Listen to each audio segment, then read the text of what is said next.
Overthinking can lead to serious emotional distress and increase your risk of mental health problems. Thinking about something in endless circles is exhausting.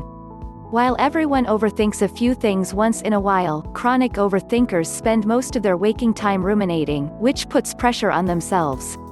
They then mistake that pressure to be stress. There are people who have levels of overthinking that are just pathological, says clinical psychologist Catherine Pittman, an associate professor in the psychology department at St. Mary's College in Notre Dame, Indiana. But the average person also just tends to overthink things. Pittman is also the author of Rewire Your Anxious Brain: How to Use the Neuroscience of Fear to End Anxiety, Panic, and Worry. Overthinking can take many forms: endlessly deliberating when making a decision and then questioning the decision, attempting to read minds, trying to predict the future, reading into the smallest of details, etc. People who overthink consistently run commentaries in their heads, criticizing and picking apart what they said and did yesterday, terrified that they look bad, and fretting about a terrible future that might await them. What-ifs and shoulds dominate their thinking, as if an invisible jury is sitting in judgment on their lives.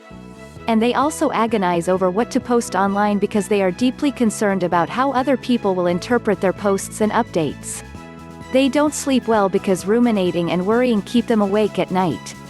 Ruminators repetitively go over events, asking big questions. Why did that happen? What does it mean? Adds Susan Nolan Hoeksema, the chair of the Department of Psychology at Yale University and the author of Women Who Think Too Much: How to Break Free of Overthinking and Reclaim Your Life. But they never find any answers.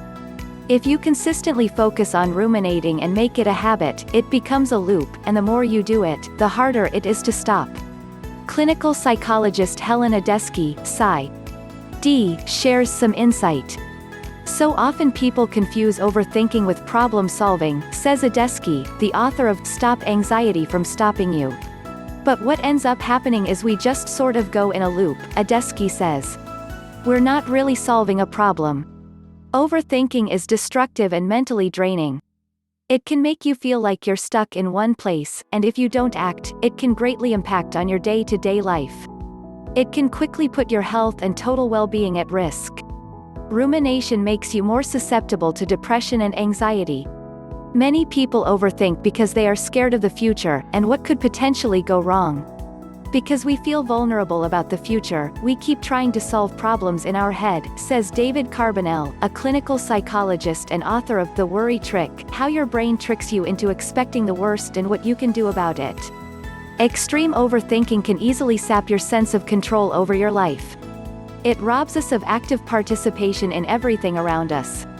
Chronic worriers show an increased incidence of coronary problems and suppressed immune functioning. Dwelling on the past or the future also takes us away from the present, rendering us unable to complete the work currently on our plates. If you ask ruminators how they are feeling, none will say happy. Most feel miserable, says Nicholas Petrie, a senior faculty member at the Center for Creative Leadership. Overthinking can trap the brain in a worry cycle. When ruminating becomes as natural as breathing, you need to quickly deal with it and find a solution to it. When an unpleasant event puts us in a despondent mood, it's easier to recall other times when we've felt terrible. That can set the stage for a ruminator to work herself into a downward spiral, writes Amy Macklin of Real Simple. How to defeat this pattern of thinking and win your life back. Chronic worrying is not permanent. It's a mental habit that can be broken. You can train your brain to look at life from a different perspective. To overcome overthinking, Pittman recommends you replace the thought. Telling yourself to not to have a certain thought is not the way to not have the thought, she says. You need to replace the thought. What if she were to tell you to stop thinking about pink elephants? What are you going to think about? That's right, pink elephants. If you don't want to think about a pink elephant, conjure up an image of, say, a tortoise. Maybe there's a big tortoise holding a rose in its mouth as it crawls, says Pittman. You're not thinking about pink elephants now. Talk yourself out of it by noticing when you're stuck in your head. You can tame your overthinking habit if you can start taking a grip on your self-talk, that inner voice that provides a running monologue throughout the day and even into the night. You can cultivate a little psychological distance by generating other interpretations of the situation, which makes your negative thoughts less believable, says Bruce Hubbard, the director of the Cognitive Health Group and an adjunct assistant professor of psychology and education at Columbia University. This is called cognitive restructuring. Ask yourself, what's the probability that what I'm scared of will actually happen? If the probability is low, what are some more likely outcomes? If it's a problem you keep ruminating about, rephrase the issue to reflect the positive outcome you're looking for, suggests Nolan Hoeksema. Instead of, I'm stuck in my career, tell yourself, or better still write, I want a job where I feel more engaged. Then make a plan to expand your skills, network, and look for opportunities for a better career. Find a constructive way of processing any worries or negative thoughts, says Honey. Write your thoughts down in a journal every night before bed or first thing in the morning. They don't have to be in any order. Do a brain dump of everything on your mind onto the page. Sometimes that can afford a sense of relief, recommends Honey Lancaster James, a psychologist. You can also control your ruminating habit by connecting with your senses. Begin to notice what you can hear, see, smell, taste, and feel. The idea is to reconnect with your immediate world and everything around you. When you begin to notice, you spend less time in your head.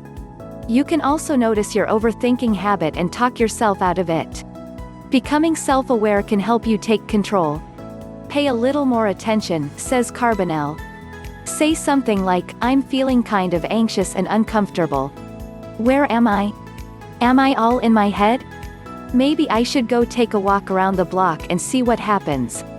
Recognize your brain is in overdrive or ruminating mode, and then try to snap out of it immediately. Or better still, distract yourself and redirect your attention to something else that requires focus. If you need to interrupt and replace hundreds of times a day, it will stop fast, probably within a day, says Dr. Margaret Weherenberg, a psychologist and author of the 10 Best Ever Anxiety Management Techniques. Even if the switch is simply to return attention to the task at hand, it should be a decision to change ruminative thoughts. It takes practice, but with time, you will be able to easily recognize when you are worrying unnecessarily, and choose instead to do something in real life rather than spending a lot of time in your head. For example, convert, I can't believe this happened, to, what can I do to prevent it from happening again? Or convert, I don't have good friends, to, what steps could I take to deepen the friendships I have and find new ones? Recommends Ryan Howes, PhD. Don't get lost in thoughts about what you could have, would have, and should have done differently. Mental stress can seriously impact your quality of life. An overactive mind can make life miserable. Learning how to stop spending time in your head is one of the greatest gifts you can give yourself. Like all habits, changing your destructive thought patterns can be a challenge, but it's not impossible. With practice, you can train your brain to perceive things differently and reduce the stress of overthinking. If overthinking is ruining your life, and if you think you may be spiraling into depression because of your thoughts, it pays to get professional help.